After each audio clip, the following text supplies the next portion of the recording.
welcome tonight. Appeal Court fixes tomorrow to rule on INEC's application to reconfigure the BVAS, as well as PDP and LP presidential candidates' request to inspect materials used for the presidential election. APC presidential candidates in the 2023 presidential election, Bola Tinubu, seeks court order to inspect materials used for the poll. Party assembles 12 senior advocates of Nigeria to defend his mandate. INEC presents certificates of return to 98 senators-elect out of the 109 seats in the upper legislative chamber. On business news tonight, Nigeria's liquefied natural gas export fell by 15% in 2022. Its worst decline in Africa, according to a new report by the International Energy Agency. And on sports news tonight, Europe's governing football body to reimburse nearly 20,000 Liverpool supporters who attended last year's chaos-hit Champions League final between the English club and Real Madrid at the Stade de France in Paris. And from Abuja, APC supporters kick against calls for the cancellation of the presidential election. Marches to INEC headquarters in Abuja in solidarity with the electoral umpire, but are met by a counter-protest. And in international news from London, Ukraine has vowed to find the Russian soldiers who killed an unarmed Ukrainian prisoner of war after graphic footage emerged online. The Court of Appeal, Abuja, has slated Wednesday, February the 8th, to rule on the application by the Independent National Electoral Commission, INEC, to be allowed to reconfigure the bimodal voter accreditation system, BVAS, used for the presidential election. A three-member panel led by Justice Joseph Ikege also adjourned to rule on the applications filed by the Labour Party, the PDP, and their presidential candidates to be allowed to conduct physical inspection of all the BVAS that was used for the poll. Meanwhile, the president-elect, Bola Tinubu, is also seeking an order from the Court of Appeal to access sensitive materials used by INEC for the conduct of the presidential election.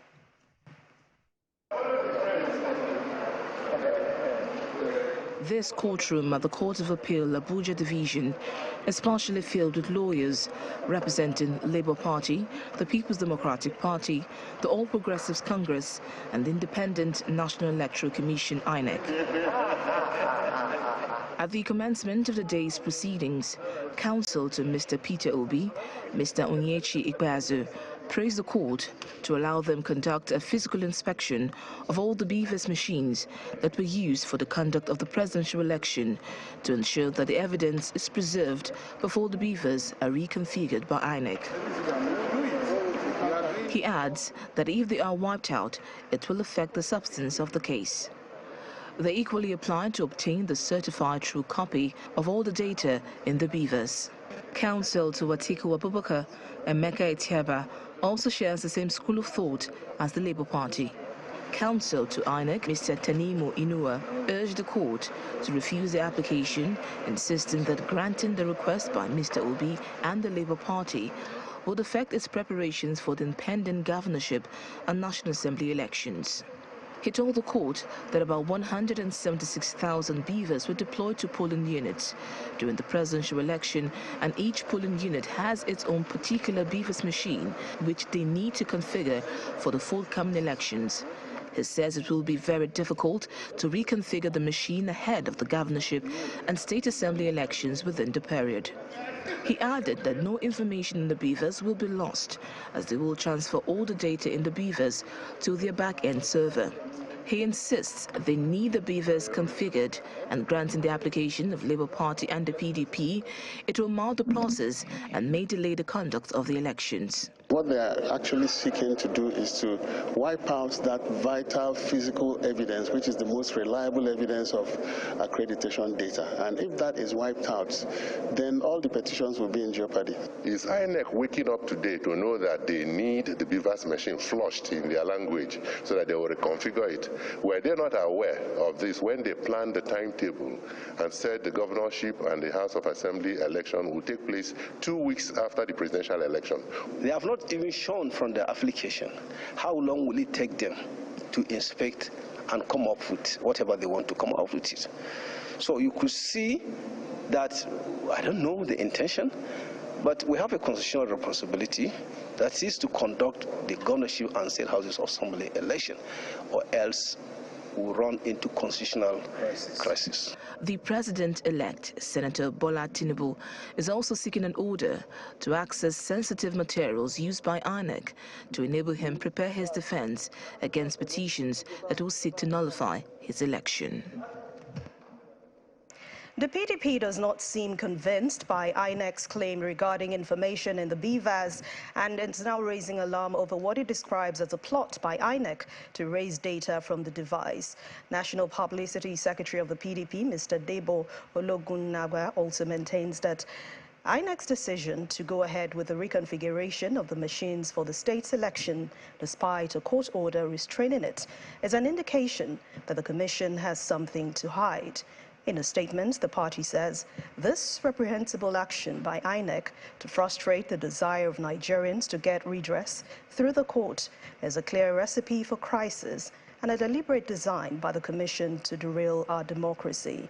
The statement adds that as a law-abiding party, the PDP will continue to pursue the matter in accordance with the law. Meanwhile, the All Progressives Congress has appointed 12 senior advocates of Nigeria to defend the mandate of its presidential candidates Bola Ahmed Tinubu in the just concluded polls, following the decision of the PDP and the LP to seek legal redress against the victory of its presidential candidates Bola Tinubu. The ruling party says that it is willing to meet the parties in court. In a statement, the party's national legal advisor, Ahmed Usman, released the 13-man list comprising the 12 senior advocates. Top on that list is a legal icon, Wole Olanipekun, who is also the lead counsel to the ruling party at the Presidential Election Tribunal. And staying with legal matters relating to politics, the Supreme Court has affirmed Mr. Akanimo Dofia as the candidate of the APC for Akwa Ibom State governorship election, which is slated for March the 11th this year. Delivering a judgment, the five-man panel led by Justice Kudirat Kekereekun upheld the decision of the Court of Appeal in Abuja, which held that the Federal High Court, Uyo, acted without jurisdiction when it nullified the party's primary. The court held that Mr. Dofia was a bona fide member of the APC when it held the primary election. Senator Ita Enang has sought to nullify the nomination of Mr. Akanimo Dofia as the governorship candidate of the All Progressives Congress in Akwa Ibom State. Mr. Enang had prayed the court to declare him as the authentic governorship candidate of the party on the ground that Mr. Dofia was not a member of the APC as at May 27, 2022, when the party conducted the governorship primary. Delivering judgment, a five-member panel of the Supreme Court, led by Justice Kudirat Kekereekun, agreed with the appellate court that Mr. Dofia was a bona fide member of the APC when the party held her primary, and the party has the prerogative to grant anyone membership waivers. After affirming Mr. Dofia's candidacy, the court further held that Mr. Enang's case collapsed, and the appeal was rightly dismissed by the lower court. A federal high court in Uyo had on November 14, 2022, set aside Mr. Dofia's nomination as the APC's governorship candidate for the state. The trial judge, Justice Agatha Okeke, had ordered the APC to conduct a fresh primary within 14 days and barred Mr. Dofia from participating in the exercise. Dissatisfied, Mr. Dofia filed an appeal at the Court of Appeal in Abuja, which set aside the judgment of the lower court and restored his candidacy. The appellate court faulted Mr. Okeke's judgment on the basis that the court erred in entertaining the matter in contravention of Section 97 and 98 of the Sheriff's Act. However, the appeal court, in its judgment, failed to order INEC to recognize and publish Mr. Dofia's name as the governorship candidate for APC. Dissatisfied with that decision, Mr. Enang launched an appeal at the Supreme Court. However, the Supreme Court held that Mr. Odofia duly participated in the primary election, which he won. The Supreme Court just dismissed the appeal by Senator Ita Enang now and declared that the issues he raised, which borders on membership of political parties and waiver, is a domestic affair of the party. It was the basis upon which the court dismissed his appeal and affirmed the judgment of the lower court, that's the Court of Appeal. So by that, the APC governorship candidate in Akwa Ibom State is Akanimo. As the parties get ready for the legal fireworks, the Independent National Electoral Commission, INEC, has presented certificates of return to 98 senators who emerged winners in the February 25 National Assembly election. So far, INEC has declared the result of the election in 98 senatorial districts out of 109 seats in the upper chamber, with supplementary elections scheduled to fill the remaining 11 seats. The current composition of the Senate has the ruling APC dominating the red chamber with 57 senators, closely followed by the PDP with 29 senators. Senators-elect and their supporters converge on the International Conference Center in Abuja as the Independent National Electoral Commission, INEC, presents certificates of return to the federal lawmakers. We will call out senators-elect on geopolitical basis. The electoral umpire announced the procedure for the event. Senators from each of the senatorial districts stepped forward to receive their certificates of return.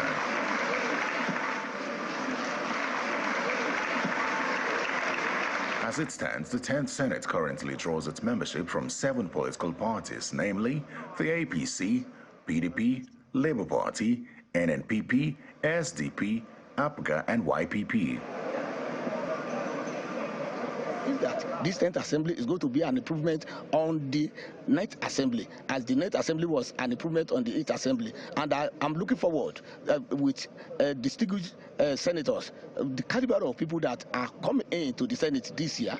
There's going to be a very robust, very rigorous, very exciting, very progressive debates and bills that we scale through this 10th Assembly. Nigerians should expect a more robust 10th National Senate, simply because there are a lot of us members from the House of Representatives that have moved up into the Senate chamber now.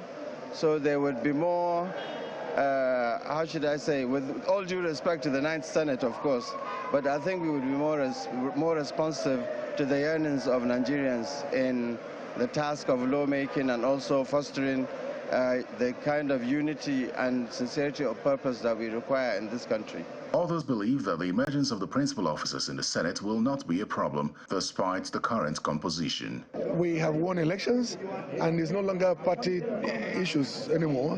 We should be looking at governance, not just governance, but good governance that is cohesive and focused on the well-being of the people. As a ruling party, we have faced a lot of challenges. And we urge the other colleagues that are in the Senate, we work towards the peace and security of this country, and also allow each and every arm of government to work together, to work based on the constitutional responsibility so that we can promote growth and development. Elections have come and gone, and Nigerians look forward to the business of lawmaking, which will commence with the inauguration of the 10th National Assembly in June this year. In part 2, after the break, twists and turns in Rivers State politics as Labour Party National Working Committee dissolves the party's State Executive Council. LP candidates in the state kick fault endorsement of PDP governorship candidates by the state chairman. Please stay with us. Welcome back. If you've just joined us, you're watching the news at 10 live on Channels Television. A reminder of our top stories.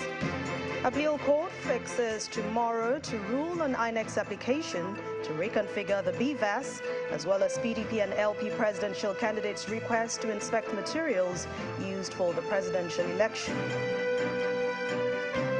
AP APC presidential candidates in the 2023 presidential election, Bola Ahmed Tinubu seeks court order to inspect materials used for the poll. Party assembles 12 senior advocates of Nigeria to defend his mandate.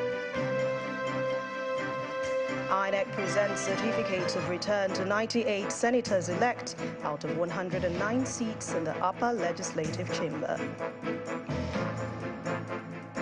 And Ukraine has vowed to find the Russian soldiers who apparently killed an unarmed Ukrainian prisoner of war after graphic footage emerged online.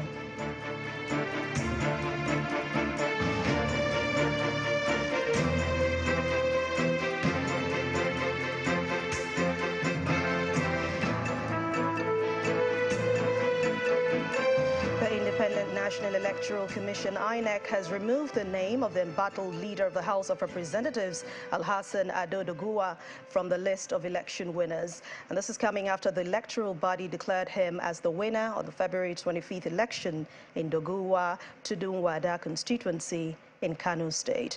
According to the returning officer, Professor Ibrahim Adamu Yakasai, Mr. Doguwa of the APC polled 39,732 votes to defeat his closest rival, Yishau Salisu Abdullahi of the New Nigeria People's Party, who polled 34,798 votes. However, INEC states that the results declaration made by the returning officer was done under duress. As a result, Mr. Doguwa's name has now been removed from the list of election winners. Meanwhile, INEC has suspended the President Electoral Commissioner in Sokoto State, Dr. Nura Ali, with immediate effect. The suspension was announced in a letter signed by INEC Secretary Rose Olaro Anthony and addressed to both the Resident Electoral Commissioner and the Administrative Secretary in the state. According to the letter, Dr. Nura Ali has been directed to stay away from the Commission's office in Sokoto State until further notice, while the Administrative Secretary, Hajia Aliyu Kagiwa, takes full charge of INEC in the state. The reason for the suspension was not explicitly stated, but it was gathered that the decision may be connected to the recent allegation of irregularities in the just concluded by-election in the state. And still on politics, the Labour Party National Working Committee has dissolved its State Executive Council in Rivers State for what it describes as the council's gross anti-party activities and corruption in the management of the party's funds. In a statement by the LP National Chairman, Julius Abure, the party explains that it took the decision in the interest of the party and the obedient movement in Rivers State. He explains further that those who were at the helm of affairs in the state when the LP presidential mandate was openly stolen in Rivers State should step aside until full investigation on what happened on that day is completed. He also adds that the NWC has lost confidence in the ability of the State Executive Council, led Mr. Dine Pebble, to lead the campaign for the governorship and State House of Assembly elections come March the 11th. He reiterates that the full backing of the Labour Party and the candidacy of the Comrade Beatrice Itubo for the Rivers State governorship election. Still in Rivers State, the crisis rocking the chapter of the Labour Party may have taken a different turn, with the state chairman now announcing the party's support for the PDP candidates. And this has not gone down well with other leaders who maintain that the chairman does not speak for the party while alleging compromise. Meanwhile, a faction of the APC in the state have also announced their own plans to support the governorship candidates of the PDP on Saturday. Coupled with the news making rounds on social media. He started his day as the Rivers State chairman of the Labour Party until he made this announcement, asking for support for the PDP governorship candidate, citing equity, fairness and justice as his reason. We urge all Labour Party members, supporters and our obedient team to come out their numbers on Saturday 11th of March 2023 to vote Sir Simeola Joseph Fubara from the Southeast Senatorial District of Rivers State for governor, and also to vote all other Labour Party candidates for State House of Assembly in their various constituencies. Now the state executive of the party, led by Mr. Dine Pebble, has been dissolved by its National Working Committee for alleged gross anti-party activities and corruption. Labour Party deputy governorship candidate in Rivers State says the suspended chairman's action is not surprising. We've been seeing signs of his romance with the PDP long before now. We've also heard rumors of a large or huge sum of money being given to him by the PDP long before now. But as party standard is, we have to wait to have enough evidence for us to accuse him, which already today he has shown to the people that all our fears have been vindicated in his action. LP's campaign council director general in the state explains how motivated they are to work for their candidate Beatrice Itubo despite what's happening. So rather than being a demoralizing factor, I can tell you authoritatively that it is a huge morale booster. Elsewhere, a faction of the All Progressives Congress in Rivers State have declared their intention to back the PDP governorship candidate as an act of reciprocity for helping them secure victory for President-elect Bola Tinubu. I'm able to know who supported and aided that victory. The candidate of the APC is not part of those who aided that victory. And what I only said is to tell my people that you pay back what somebody has done for you, particularly in this case. The PDP was seen physically on the field voting for our presidential candidate. So it is in my character and for every man or woman of goodwill to reciprocate gestures. Apparently, the last may not have been heard of the drama in Rivers State politics, but it is now left to the voters to make a final decision in one of the battleground states on Saturday. And staying with politics in Rivers State, Governor Wike says the PDP will win the governorship in the state assembly elections come Saturday. Governor Wike stated this while receiving some members of the APC in Ahuada East local government area of the state, led by a former House of Representatives candidate in the area, Eric Appiah. During the reception, Governor Wike promised to construct a 10-kilometer stretch of internal roads and execute other projects in the area.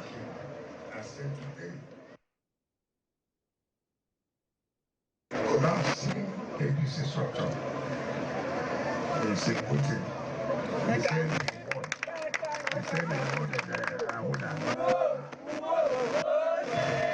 I told you the person that won is the person that announced. So if the person announced, because they have been giving me trouble. And I've been praying fast as a God. Touch this troublemaker mind to join me. Now that God has touched his mind with his team, you can see everything is over.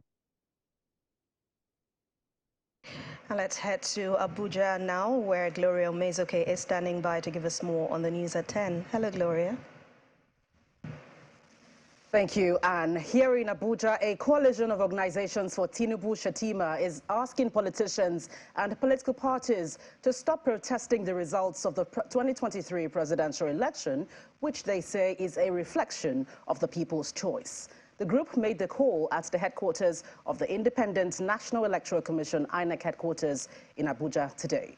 While that was happening, another group stormed the INEC headquarters in a counter-protest.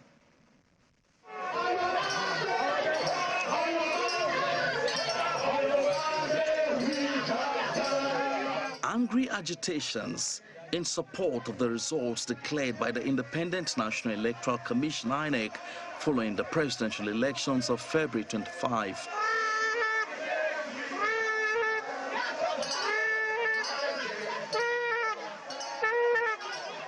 These are supporters of the All Progressives Congress, APC, chanting, shouting and singing to the headquarters of INEC in Abuja.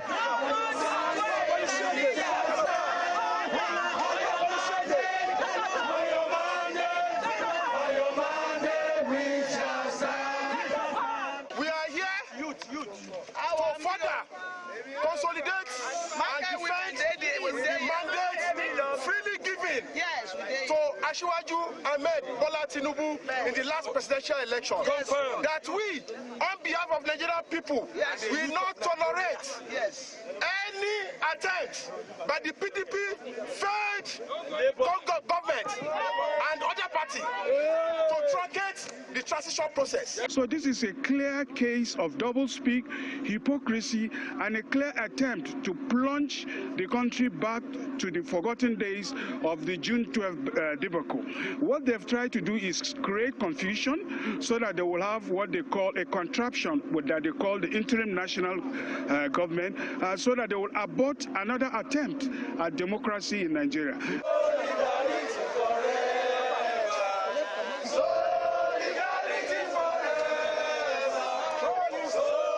And while that is happening, another group approaches with a counter. To them, the results declared by INEC does not represent what the Nigerian people want.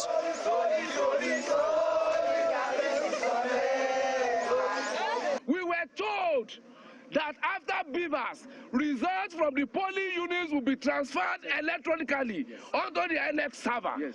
Only for Nigerians to wait for 4 days before these results were eventually announced after a lot of manipulations. What happened to BVAS? What happened to electronic transfer of results from the polling units? What happened to uploading of that same result on IRF, where Nigerians can log in and monitor that result in real time?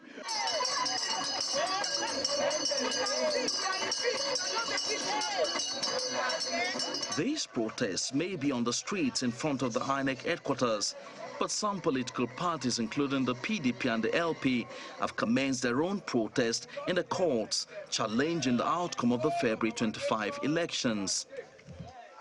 Still ahead on the news at 10, Nigeria's liquefied natural gas export falls by 15% in 2022, the worst decline in Africa, according to a new report by the International Energy Agency. Well, that's in business news. Do join us again.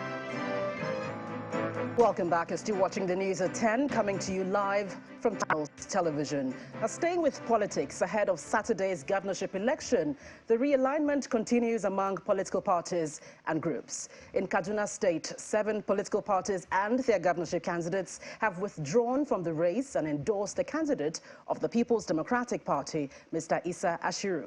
Meanwhile, the Southern Kaduna Youth Stakeholders Forum has also pitched tent with the governorship candidate of the APC, Senator Uba Sani.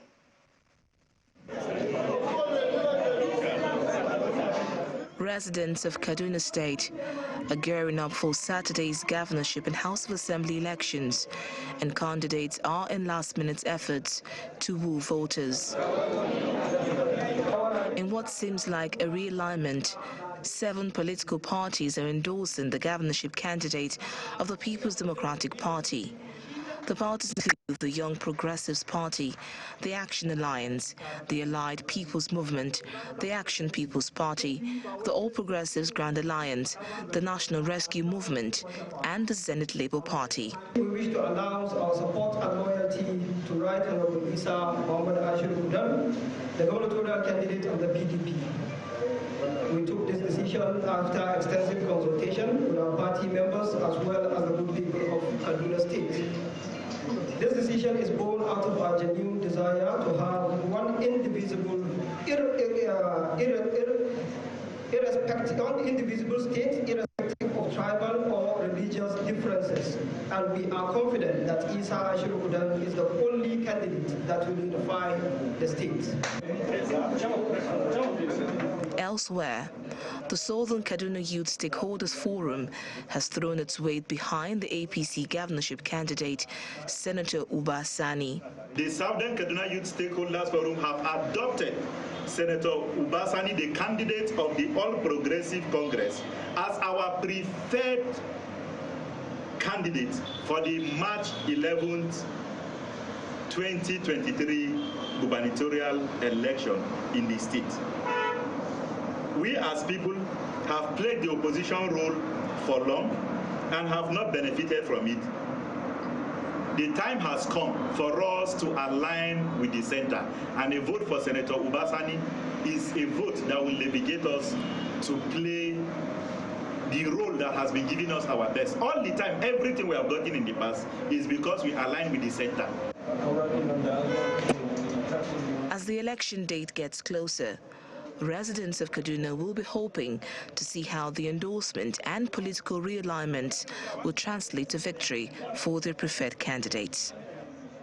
In other stories, the Phase 1 of the Rule of Law and Anti-Corruption Program, ROLAC, is winding down after 6 years of operations. The initiative, which is funded by the European Union and implemented by the British Council, requires the Nigerian government to sustain and build on it, as delivered by ensuring adequate funding on impacted sectors, especially at subnational levels. Our correspondent, Kayla Megwa, has more. In this hall in Abuja, the event to signal the end of Phase 1 of the Rule of Law and Anti-Corruption Program, ROLAC, is happening. Stakeholders in the ROLAC project are here to report on 6 years of operations in Nigeria, backing the adoption and implementation of relevant legislation, policies and strategies. ROLAC has driven its mandate around 4 key components: reforming the criminal justice system, ensuring justice for women, children and persons with disabilities, improving synergy and performance of anti-corruption agencies, and enhancing the voice of Nigerians in the justice sector while curbing corruption. Component 1, 37,352 people have been direct beneficiaries of Component 1. Component 2 has 49,551 direct beneficiaries.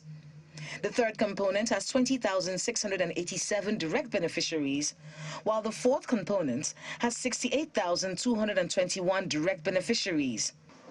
James Lalu, who is now the Executive Secretary of the Disabilities Commission, is one of such direct beneficiaries of the program. So I am a practical testimony. I have a practical testimony of the good deeds of the project Rule of Law and Anti-Corruption in Nigeria.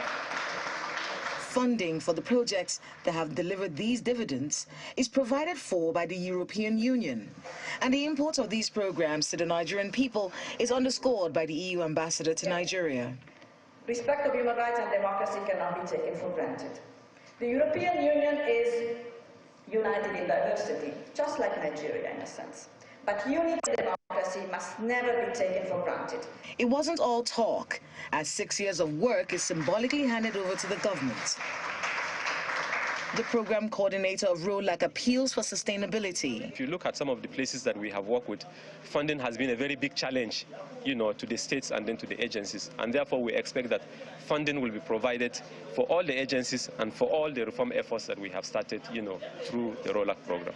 Whether it is the Child's Rights Act, better protection for people suffering from sexual and gender-based violence, deepening justice in the justice sector, or ensuring that people living with disability are just given more visibility in the country, ROLAC believes that it has delivered in its mandate of deepening democracy, unity, justice, and fairness for all in its 6-year reign of this Phase 1. As it moves into Phase 2, it is calling on the government to sustain and build on these deliverables to ensure that this mandate is made available to all Nigerians. Kayla Megwa, Channels Television News. Well, that's it from the nation's capital. It's back to you, Anne. Thank you, Gloria. To other stories now. The Minister of State for Trade and Investment, Ambassador Miriam Katagum, says government's policies and the public procurement process must be made to work in favor of women-owned businesses. She made the remark at a 3rd International Women's Day event in Lagos, put together by the Bank of Industry. Our correspondent, Bukola Siamil-Wenimo, reports.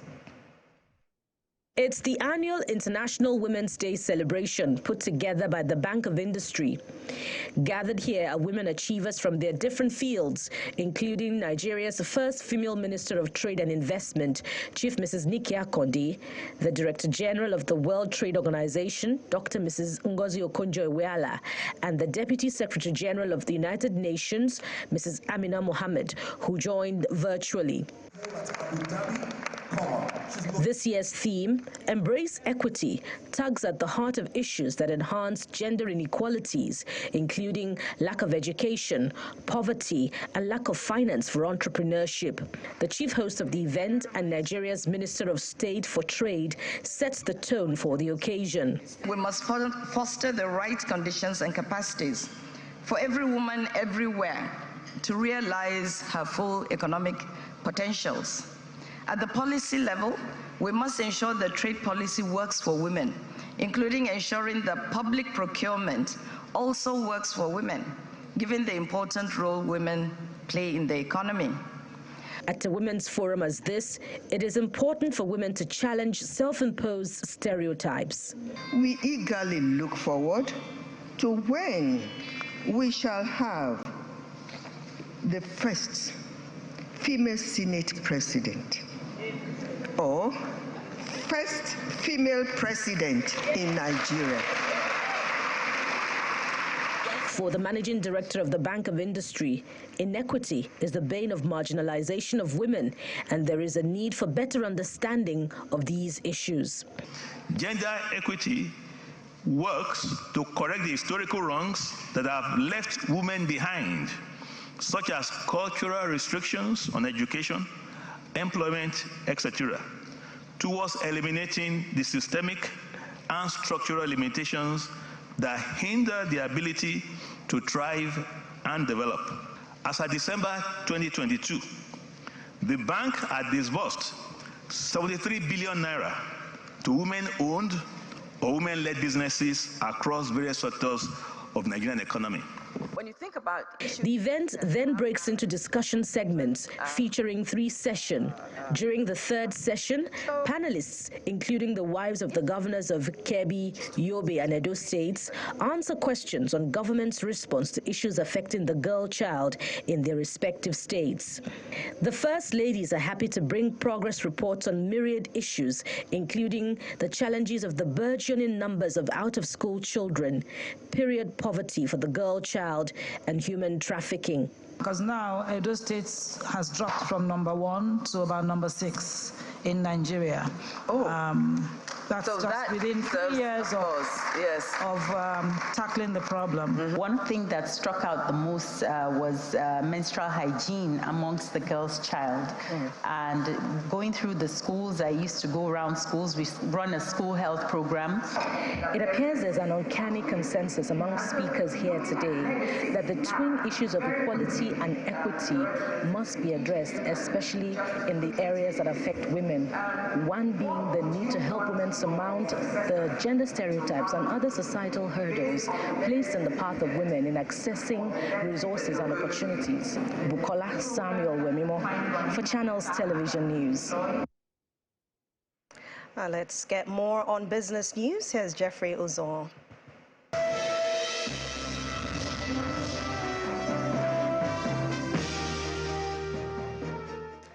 Thanks, Anna, and welcome to Business News. Exports of liquefied natural gas from Nigeria fell by 15% in 2022, and that's according to a new report by the International Energy Agency, IEA.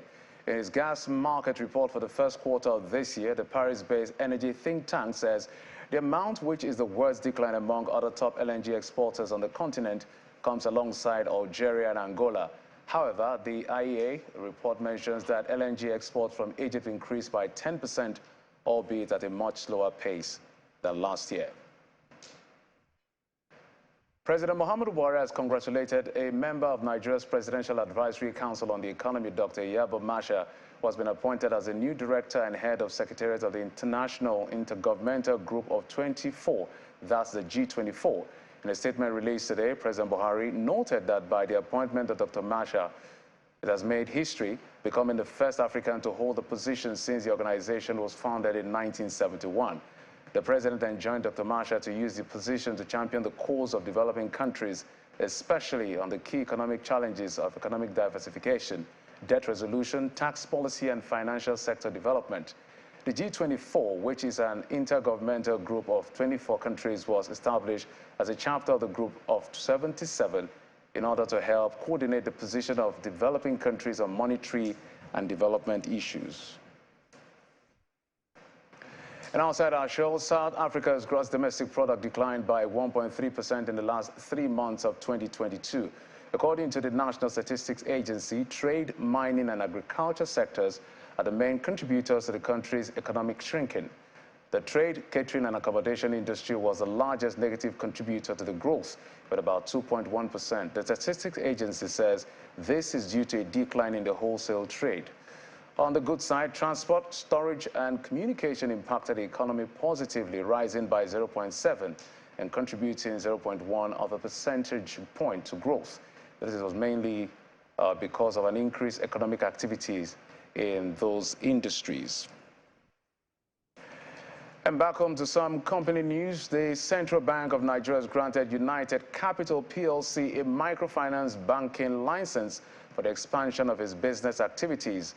The company made this known in its financial statement sent to the Nigerian Exchange Limited, which shows that its pre-tax profit rose by 13% to 13.5 billion naira for the year ended December 31, 2022. At the same time, the company's gross earnings jumped by 32% to 26.9 billion naira, while its revenue grew by 49%, which helped offset increased operating expenses resulting from the impact of high inflation within the macroeconomic environment. Meanwhile, the company has proposed 1 naira 50 kobo as dividend per share to its shareholders. And at the stock market, it was a flattish negative close for all share index of listed equities following sell pressure. Nijon Mekwa tells us more.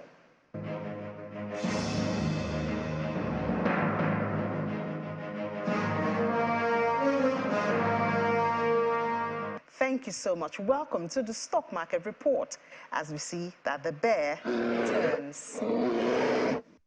Serious profit taking was the activity on the banking counter on Tuesday as the figures, that's First Bank, UBA, GTCO, Axisco and Zenith Bank shared at least 10 kobo from each of their share prices. So little wonder that the most liquid counter was down more than 1%. Talk about a steep fall there. We look at oil and gas and we also see a 0.42% down, almost 0.5%. That's because of MRS. MRS shared 3 naira 45 kobo from its share price to close at 31 naira 5 kobo at the close of the trade. We also see consumer goods. This was because of Dangote Sugar contributed majorly to this. Now, let's look at the activity chart. The activity chart was, however, green because so many transactions, of course, are recorded and captured in the activity chart. But we see that the deals more than yesterday, even though it's still around 4,000. This is just about what we had yesterday. Talking about the value and volume looks better than what it was yesterday. So we have a green activity chart, but the all-share index seems to be undecided, even though it's in the red.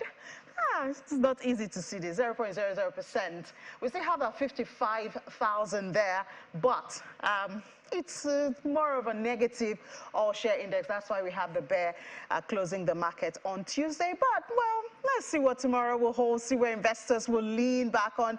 Profit taking today, tomorrow should be bargain hunting. Will it be? We'll see tomorrow. John Mekwa is back to you.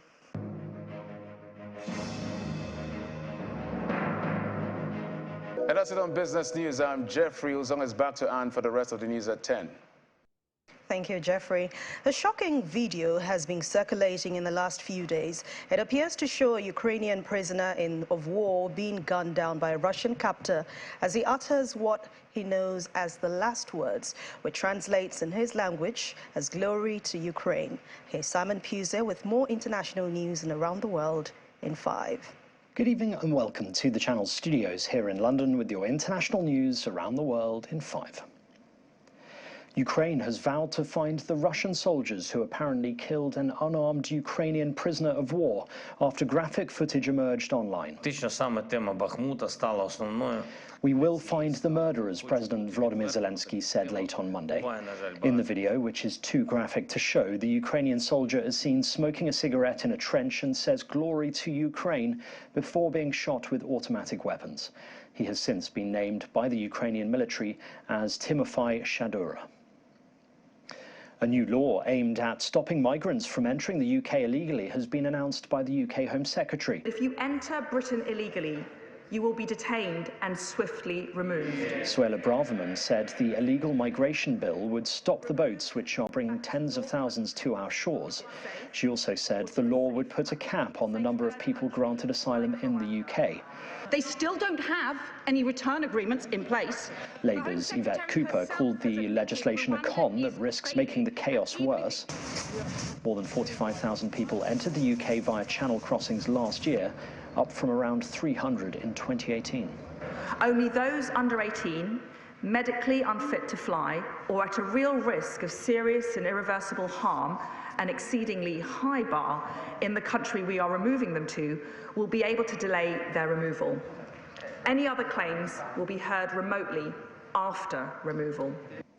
Rescuers on a remote Indonesian island have searched for signs of life after a landslide killed 15 people and are awaiting reinforcements to find another 42 still missing.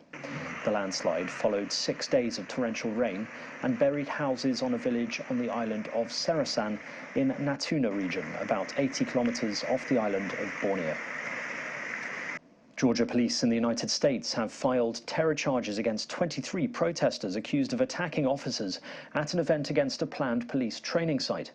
Police say the group left the larger protest to throw large rocks, bricks, Molotov cocktails and fireworks at officers and construction equipment. Hundreds of people attended a concert at the construction site on Sunday, and 35 were arrested amid violent clashes. The planned training center in Atlanta has been dubbed Cop City by critics.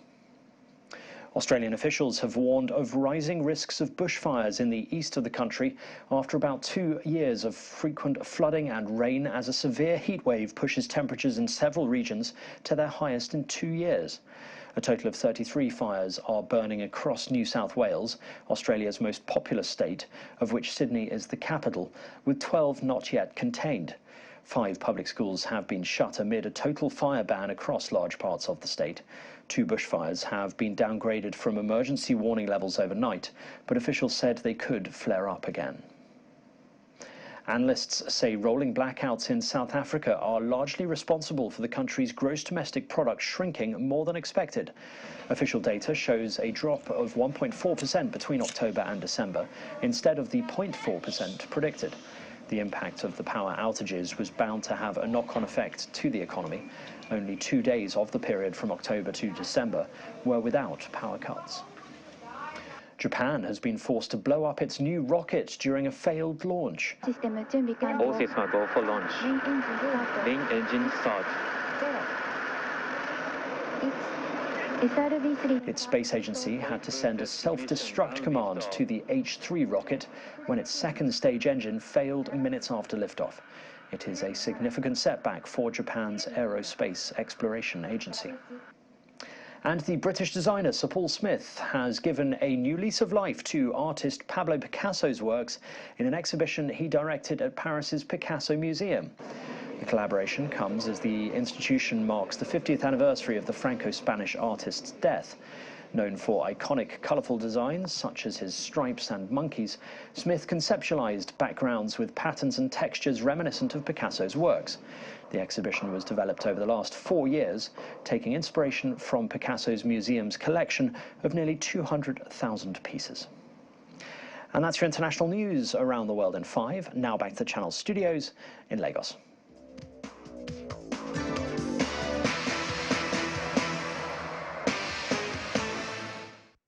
Many thanks, Simon. Welcome to the world of sports. Now, UEFA has announced that it will reimburse all Liverpool supporters who attended last year's chaos-hit Champions League final between the English club and Real Madrid at the Stade de France in Paris.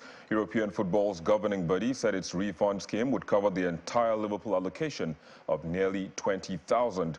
Real Madrid's win was overshadowed by events outside, with the kickoff delayed by 37 minutes as fans struggled to access the stadium after police funneled them into overcrowded bottlenecks. UEFA tried to pin the blame on Liverpool fans arriving late, despite thousands having been held for hours outside the stadium before kickoff. Now, Benfica are certainly through to the quarterfinal of the UEFA Champions League following the 5-1 thrashing of Club Brugge. The Portuguese side advanced 7-1 in aggregate, having won the first leg 2-0. Chelsea are also on the verge of advancing to the last 8, as they are currently leading visiting Borussia Dortmund 2-0. The former champions lead 2-1 on aggregate, having lost the first leg by a lone goal. In England, Tottenham manager Antonio Conte says he will try to transfer his energy to his players when he returns to the touchline for Wednesday's Champions League clash against AC Milan following his recovery from gallbladder surgery. Spurs host the 7-time European champions in the second leg on Wednesday, looking to overturn a 1-0 deficit from the first meeting at the San Siro. Well, that's a wrap on Sports News. I'm Victor Matthias. Thank you for watching. It's back to Anne with the wrap of the news at 10.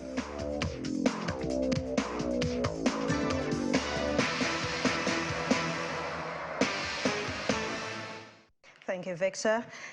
And the main news again. The appeal court today fixed March the 8th to rule on INEC's application to reconfigure the BVAS, as well as People's Democratic Party and Labour Party's presidential candidates' request to inspect materials used for the presidential election. And that's the news at 10 tonight. Thank you for watching. I'm Anne Nwawadu. Good night and stay safe.